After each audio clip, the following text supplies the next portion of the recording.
Hey guys, and welcome to a new video. Raksha was released today, the all-new Runescape 3 boss, and honestly, it's incredibly hard. Anyways, when you're ready, grab your cup of tea, sit back, relax, and enjoy. So this is a video I'm making right after I streamed around 5 hours of Raksha, and oh my, was that draining. I currently have a headache, I'm not kidding, that was how intense it was. I was getting really frustrated with me not being able to get the kill, or getting really close, or making stupid mistakes like taking my prayer off. But wow, this boss is very impressive. It's way harder than 100% Telos, it's harder than Araxor, it's definitely not something in between, or at least it feels that way. My opinion might change over time as the mechanics get, more known and tactics and strategies evolve, but as of right now, I really think this is the hardest boss in the game, if you exclude higher enraged Telos, because the enraged system can go up and up. Now, what makes this boss so hard? Well, this boss is like Araxor Phase 4 in the fact that you need to switch your prayers when he changes his attack style, which is either 1 or every 2 attacks. That in itself isn't very hard, but if you also have to deal damage and kill the pools around the arena, because otherwise at a certain point he starts healing himself using those pools, it gets pretty tricky. And I have a habit of taking off my prayer or switching even though I'm on the right prayer.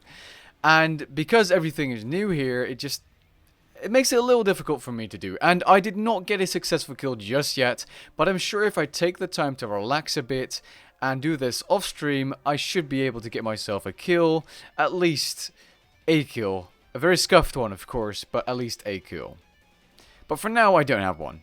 And honestly, that did impact me a little bit. I'm sure the around 1,000 people that were watching me on both Twitch and YouTube were noticing was that I was getting a little stressed out and annoyed that I was one of the only creators that didn't get a kill in the first few hours. I mean, Micro got a kill, RS guy of course got a kill, Lucario did it without food. I mean, that was to be expected. I expected that to happen, especially when I found out you could res the magic or range hits whenever you wanted for a fat 5,000 health heal, which is a lot. And that doesn't have to do anything with jealousy, it has to do with the fact there were 1,000 people watching me, trying to see how I went, and they were cheering me on, and I didn't end up getting the Raksha kill in that stream, which just felt a little disappointing to me personally, as if I, disappointed my viewers. Thankfully, though, everyone said it didn't really matter, and pretty much after 2 hours of streaming already, people were telling me to take a break, drink some tea, sit back, relax, and enjoy, instead of continuing on with the Raksha, but, I really wanted that kill, so I kept going. I came close a couple of times. I even got to P4, which is the part where you go to the other side of the room, at 200,000 life points, with a bunch of food, but I ended up messing up something. I didn't stand behind the pillar or something, and for that reason I died fairly quickly.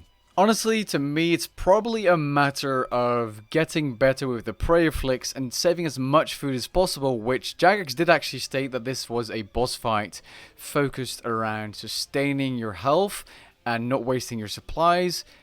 Endurance, basically. But I also think DPS is important, because if you can't DPS enough, the boss fight will be longer, and the chance that you're going to miss prayer flicks and waste your food is just going to be so much higher. If you can prayer flick and soul split flick in between attacks, you're going to be saving a bunch of food. So if you already can do that because you've done a lot of Telos, this boss will seem a lot easier to you than it seems to me, because after my Telos guide, for beginners, 100% to 200% kind of thing, I stopped doing Telos, and if I would have continued, I might have been a little better at this boss, most likely. So what do I think of the boss as a whole? I think it's a nice addition to RuneScape. It's definitely something different and very challenging, which is good for the high level players that have been waiting for something challenging to do in RuneScape, something fresh. This is exactly what that is. I don't think this is a boss mid-level players should even attempt. Maybe after there's a good guide. I'm not sure where this boss is going to fall in terms of difficulty after everything is known, after the strategies are made, but I do think it's going to be up there with Telos, for sure. I don't think it's going to be a mid-level boss even when everything is known. It doesn't seem to be that easy. It's a tough boss. Now, as for the drops are pretty interesting. So Raksha drops the Laceration, Blast Diffusion, and the new ranged Fleeting Boots. The fleeting boots are like the nightmare gauntlets that allow you to move when using snipe, except you can now move when using the rapid fire ability, which is actually quite useful for the Raksha boss. At least I found myself cancelling out rapid fire quite often. And all of the 3 boots can be upgraded to tier 90 boots using a shadow spike, which is also dropped by Raksha. Pretty cool. We then have the Greater Ricochet ability codex, which unlocks the Greater Ricochet ability, which allows you to hit targets or secondary targets beyond your normal attack range, and if there are no other targets in the area, those extra hits will be on the primary target, which means this will be a better single target ability. Greater Chain works similarly, except once you've hit those secondary targets beyond your normal attack range, the next magic ability you cast within 6 seconds after Greater Chain will also damage each of the secondary targets for 50% of the damage dealt to the primary target. Meaning that if you were to use this and then use Wild Magic on the target, that means you're going to be hitting those other targets for 50% of that damage, which is very good for Magic Slayer. And for a couple of bosses where you have minions, I assume. And then we have a third ability codex unlocking the Divert ability, which is a defensive ability. Once you take damage after activating this, you'll get adrenaline instead of damage, given that the hit is within the first 6 seconds. That could be pretty interesting for bossing strats, depending on how much adrenaline you get from that hit. So we have a cool item. We can upgrade our tier 80 boots to tier 90 boots. And we have 3 new abilities.